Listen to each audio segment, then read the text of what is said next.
everybody. I'm Kurt Roth, and I want to welcome you back to another episode of the 505 Sports Venture Foundation program. This is our weekly attempt to discuss UNM athletics, what name, image, and likeness means to UNM, what it means to the student athletes, what it means to Albuquerque and the state of New Mexico. I want to thank my producer, Adrian, behind the glass to my left, and up the stairs in the big chair, Steve Davis, president of ProView Networks, for giving us this weekly shot to talk to you about what's going on in this new era of college athletics. Anyway, we're going to get to a special guest. I'm going to call this like the midsummer status show. But again, we have a lot going on at 505, and we're asking for your support. I think that we all know that in Albuquerque, in New Mexico, there's no NFL team, there's no Major League Baseball team, there's no NBA team. What we have is the University of New Mexico Lobos. Those have been and are our major league franchises. They compete at the highest levels of the NCAA, and we have a long history of pride and support for our student athletes. Well, now this is a new time, and name, image, and likeness is vital to continue success at all levels at UNM. So again, we need your support. If you're a Lobo fan, if you go to a game, if you listen to a game on the radio, watch on TV, we need your support. It's 505sports.org. Donations start at $10 a month or $10 once. Whatever you can do, we appreciate it. 505sports.org. We're going to take a break and come back with our special guest. Stay with us.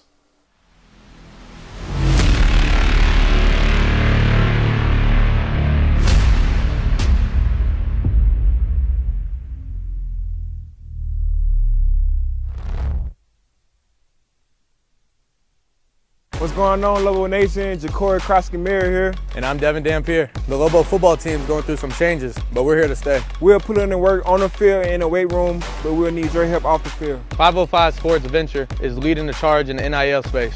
And you can be part of it. Shorty, she better than all my intentions. Locked in, shorty, you got my attention. See your baby, I get you the business. Touchdown and pay you a visit. Albuquerque's leader in sports is ProView. From pros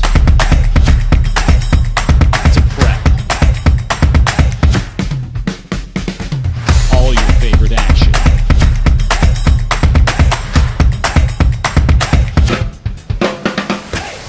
All your favorite talk shows.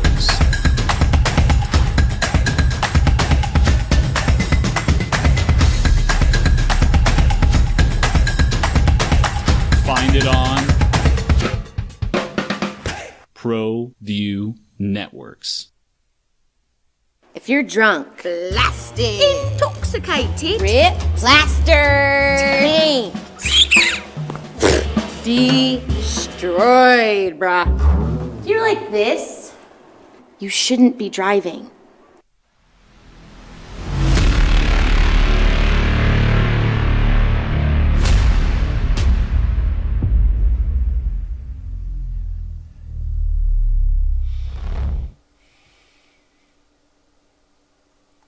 Hey, we're back here at the 505 Sports Venture program. Thanks for staying with us. I want to just get right to my guests. We have so much to talk about in so little time. Good friend, familiar to all Lobo fans, Rob Portnoy, the voice of the Lobos. Rob, thanks for being here. Kurt, I love being with you. It's great to see you. How are you today? I'm great. A lot going on. You know, we normally think in the past, it was the summer kind of is a downtime. There's no games. There's little to talk about. But the way college sports works now, there's a lot to talk about in the summer. Tons to talk about. It's like 24/7, 365 recruiting for coaches now. So it's nonstop, and a really special event in the pit last night. Yeah, well, that's what I kind of take a little bit of a sideways turn from UNM, although very much related. We had last night in the pit the exhibition game between the TBT, the basketball tournament team here in Albuquerque, the Enchantment, and the UNM alum night group. And there's crossover, obviously. TBT players have gone to UNM, but it was a super fun event, which you did the public address, sort of a semi-play-by-play also. It was really cool. And before that, we had some youth basketball. We had a wild three-point contest with Ramon Martinez just drilling shots left and right. The upset winner. And also it was a little bittersweet. We had... And don't forget that autograph session upstairs, too. That could have gone on the entire night. We could have... I know. We'll have to do a little better next time. We set that up, and awesome. And the guys were great. But let's go back, as I said, a little bittersweet, because we did honor 3 great Lobos who, unfortunately, in the last 3 months, passed away, all at a very young age. What was that like from your perspective? Well, first off, it's just tragic to lose 3 legends like that in 3 successive months, April, May, and June. It still doesn't even seem real. And the ages of the 3 people that we lost, they're just so young and taken so soon. And but yeah, the emotion of the night, boy, you could really see it and feel it. And it was so wonderful to see the families back in the pit. Yeah, great job. UNM did a great job. Ryan Berryman kind of crossing over, working with the Enchantment, being at a UNM. And, of course, the unestimable B. Mace. Does a great job. Great outfit last night. I don't know where he gets his shoes, but, pretty impressive. He is unbelievable. So many different adjectives. Indomitable. Ubiquitous. Like he's all of the above. And really just tireless. Like, is there a guy, maybe you and Brandon, in terms of the amount that you're working right now, just off the charts? Well, thanks for that. But yeah, B. Mace is my guy. We're going to Houston tomorrow or Thursday for the first game, which is Friday. Very tough team, the Boise State team, and they're a bunch of young guys. Marcus Shavers, Alston, Max Rice. Wow, it's going to be a battle. Yeah, and they've got that lefty shooter Jessup too, who can just I forgot about him. They're scary. They're just straight up scary. But you know what? It was so cool for me as a former Pro View guy and being so close with Steve Davis and getting to work so many games with him while we worked together. And did a lot out of these very studios. A lot of them involved Bryce Alford and Cullen Neal. And getting to see Bryce on the pit floor for the first time since his high school days yesterday was so cool for me. And I'll tell you what, I can remember him as just a ridiculous scorer back in the day that could get his shot off at any time, anywhere, and could score from anywhere on the floor. But what I noticed last night is what an amazing passer he's become as a pro. That team is well set up with Bryce as a table setter. Yeah, no, you're right. One of the things that what New Mexico fans weren't really looking at was the relationship between Bryce and Joey Brunk. And that was the game setter. They set the pick and roll, very basic. I think that when you see this team from a basketball perspective, with the 3 guards, we know Scotty Bamford might be one of the best shooters in any level of pro basketball, but with Anthony Mathis, Bryce, and we get those 2 big guys, Uncle Mo shows up for alumni game in TBT, and Brunk, that'll be a formidable group. What a great addition to the team there. Sad to see that Mo didn't get his opportunity to go and help out Houston in the Summer League. But you know what? Enchantment is the better for it. And you're right. Whether they're on the floor together or they're trading those minutes at the 5 to stay fresh, however the lineup looks, Mo is a massive addition to that team. Yeah, Mo was great. Mo and I had talked about a month ago about him playing, and he was all set to come in. Called me, said, "Hey, I've got an opportunity to go to Vegas with Houston." They put him on the roster, and then the next day they told him, "We're booked at that position, so you're not going to go." Hey, I wasted about 18 seconds, got on the phone, and said, "Mo, get here," and boom, he was here on the weekend. He's been a great addition and a great guy. Mo is hands of steel. Like we were talking about this yesterday, and he really is that guy. Like when the ball goes into the post, you know he's going to catch it, and you know he's going to get a shot off, and most of the time he's going to finish it. Right. Or get hammered. Yes. And he's got to draw the foul. Yeah, it was great to see him in the limited action last night, getting the rust, getting.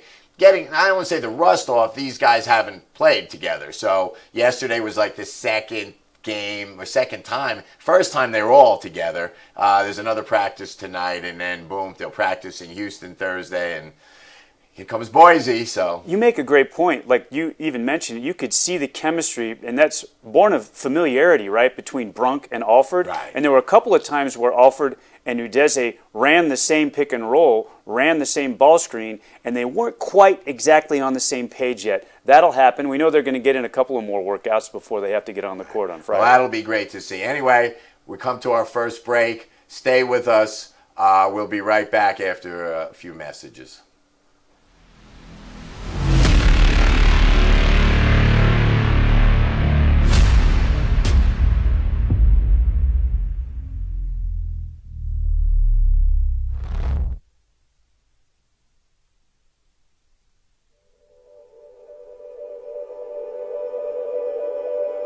We aren't all born with the same opportunities.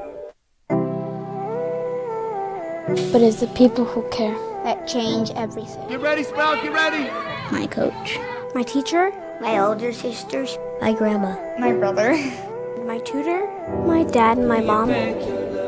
As New Mexicans, it's up to all of us to do our part.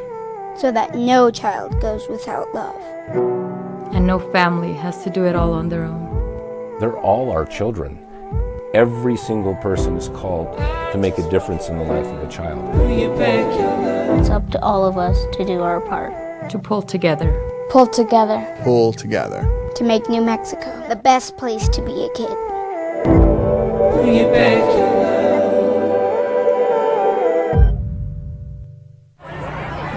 Hey, look, it's Dwight Goodman. This place is hot. Let's see if anyone needs my help.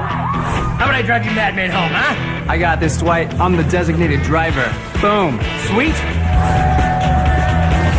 Does anyone need Dwight's help getting home tonight? No thanks, Romeo. I've got a taxi all lined up. Drive safe, Dwight. Boom. Boom.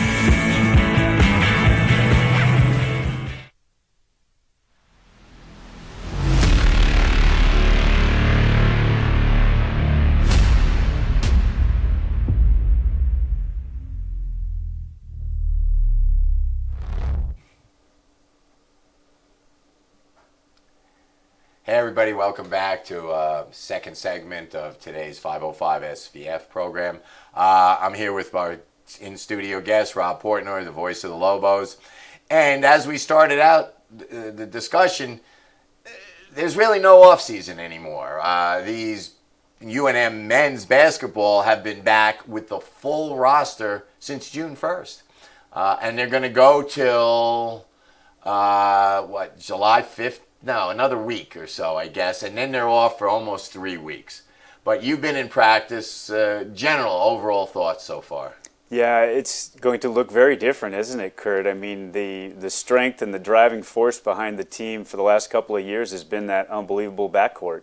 And while Donovan Dent is back and True Washington is back, and there have been reinforcements as well at the guard position, it feels like this is going to be a front court dominated team.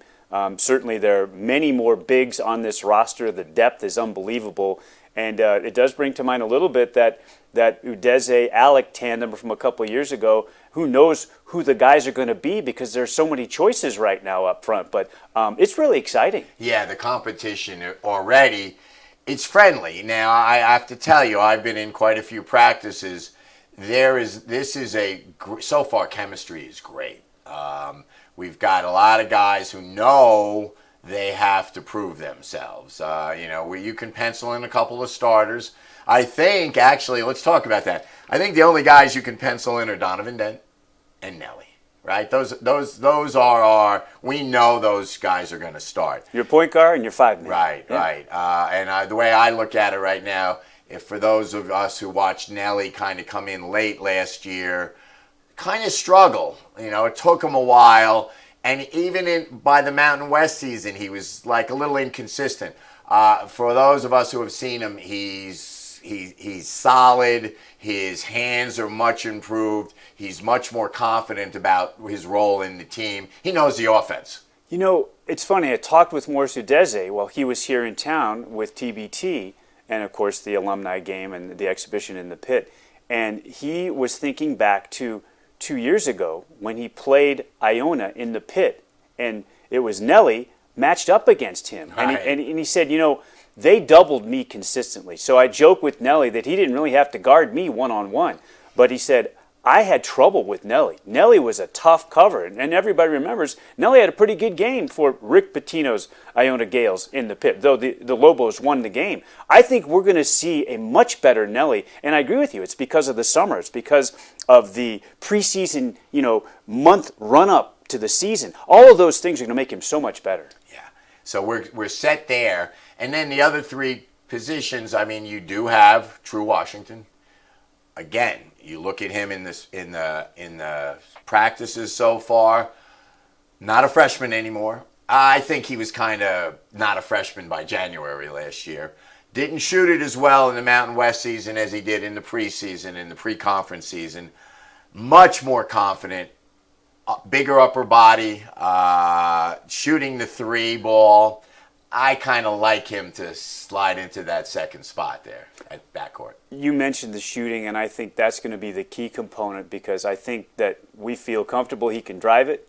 We feel, pretty comfortable he can finish. I also think that he can be a playmaker, kind of like we saw him make that drive from the wing for basically the game-clinching bucket, when he fed J.T. Toppin for the layup that made the lead 6 points in the championship game against San Diego State in the Thomas and Mack last March. But is he the 40% three-point shooter from non-conference?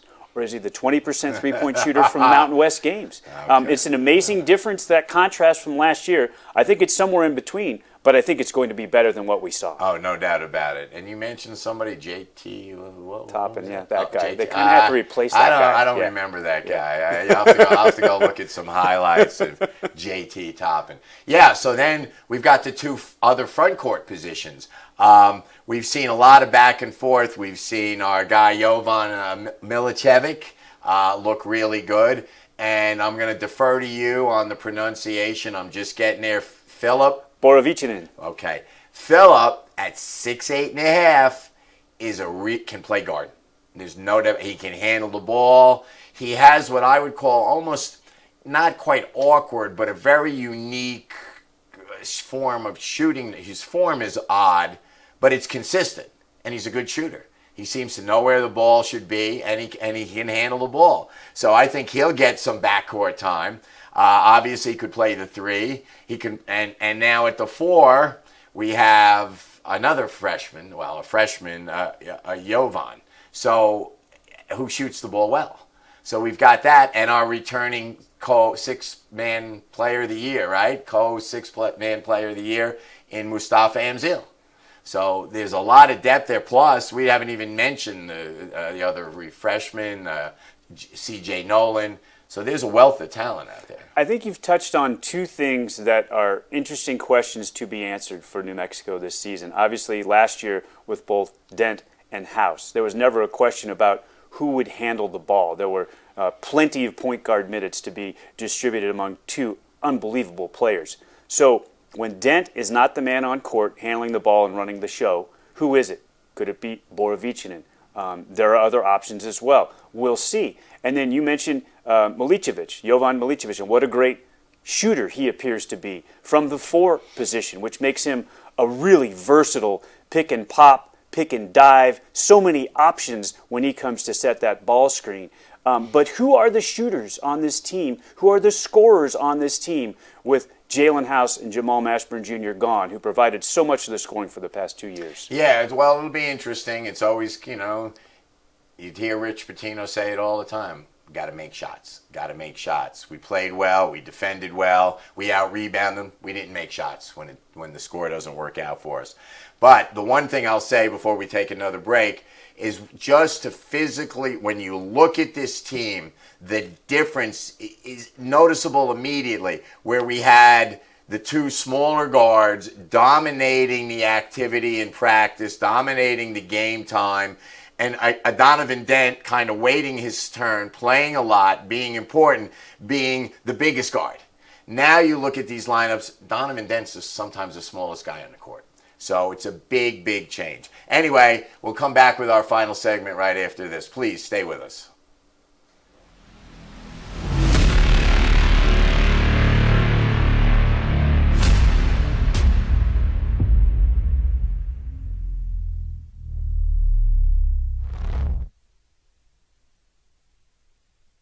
What's going on, Lobo Nation? Ja'Cory Krosky-Mir here. And I'm Devin Dampier. The Lobo football team is going through some changes, but we're here to stay. We'll put in the work on the field and in the weight room, but we'll need your help off the field. 505 Sports Venture is leading the charge in the NIL space. And you can be part of it. Shorty, she better than all my intentions. Locked in, shorty, you got my attention. See your baby, I get you the business. Touchdown and pay you a visit.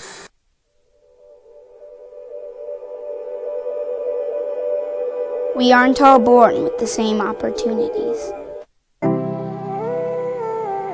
But it's the people who care that change everything. Get ready, Sprout, get ready! My coach. My teacher. My older sisters. My grandma. My brother. My tutor. My dad and my mom. As New Mexicans, it's up to all of us to do our part. So that no child goes without love. And no family has to do it all on their own. They're all our children. Every single person is called to make a difference in the life of a child. It's up to all of us to do our part. To pull together. Pull together. Pull together. To make New Mexico the best place to be a kid.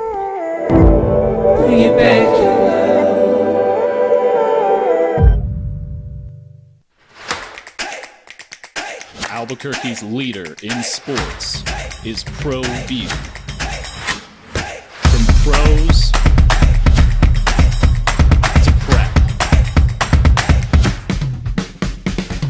All your favorite action.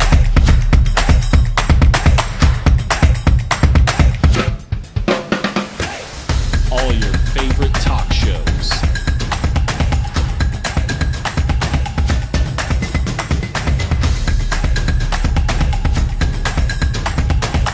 Find it on Pro View Networks.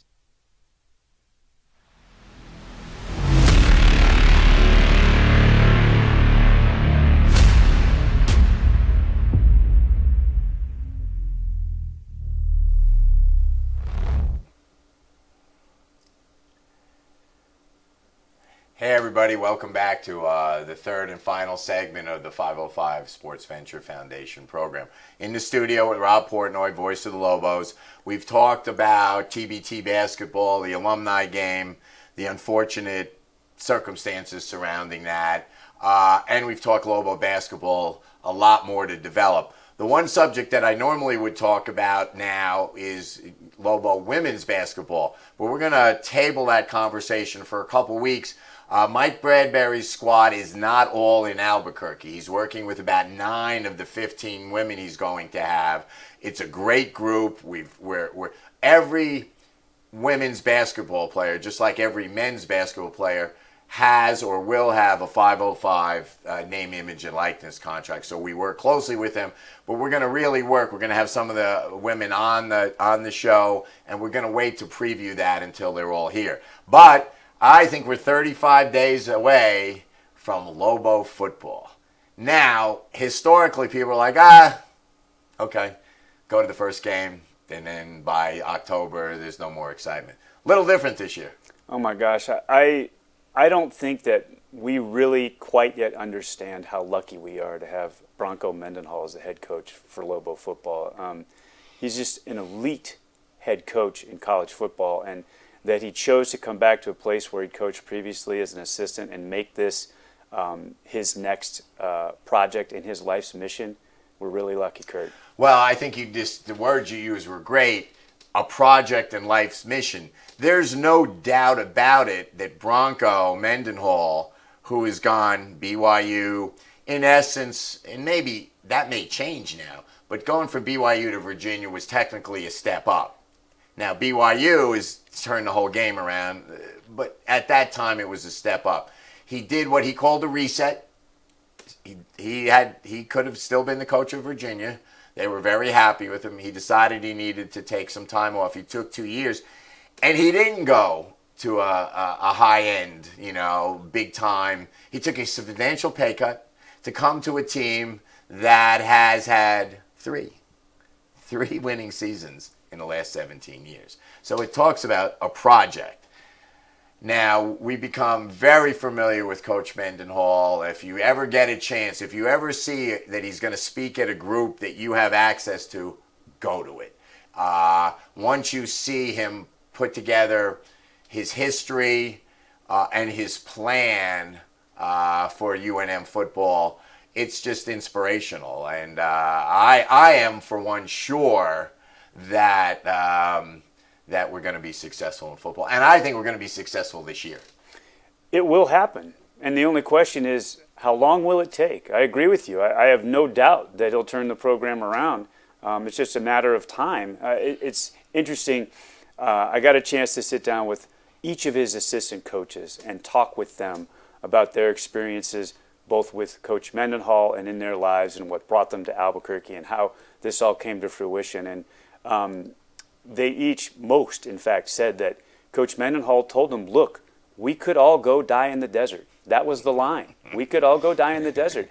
And every single one of them unequivocally said, yes, I want to follow you to New Mexico and make this happen in Albuquerque. And that's a remarkable thing. That is no small thing. Oh, no doubt about it. I mean, if you see this presentation, and it varies from group to group. I'm not saying he has a sales pitch.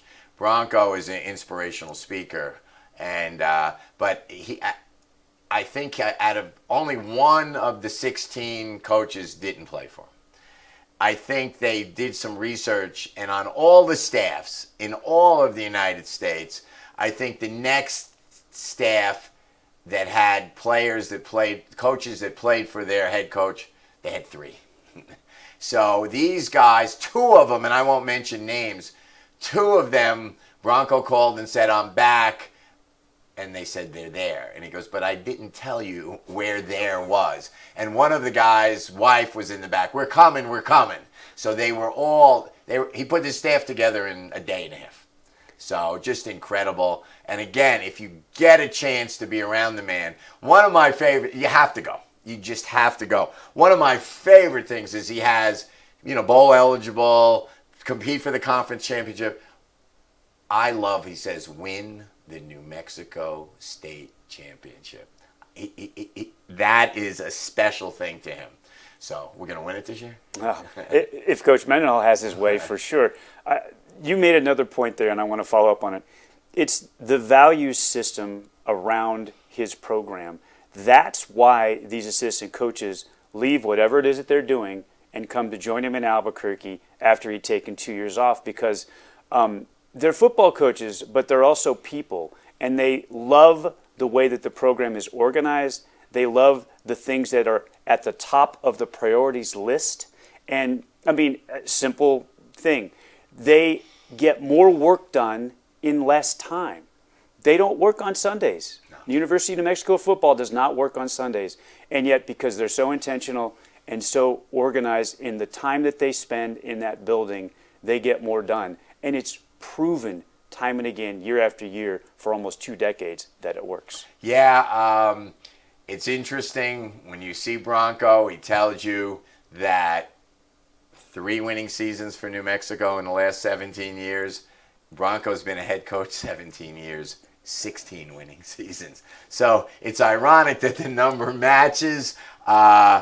As Lobo fans, we know we get optimistic in August for a little bit, and then by October, it's going to be different this time. Anyway, Rob, I want to thank you.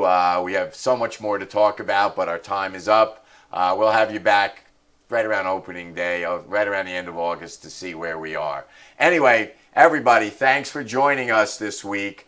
Again, I can't say enough about how much we need your support. We need the community of Albuquerque, University of New Mexico, the state of New Mexico. These are our student athletes. We need your support to recognize, retain, and recruit. So 505sports.org. Check it out. Anything you can do to help us is valuable. We're grateful for your support, and we'll see you next week. I'm Kurt Roth. We'll be back. Excellent.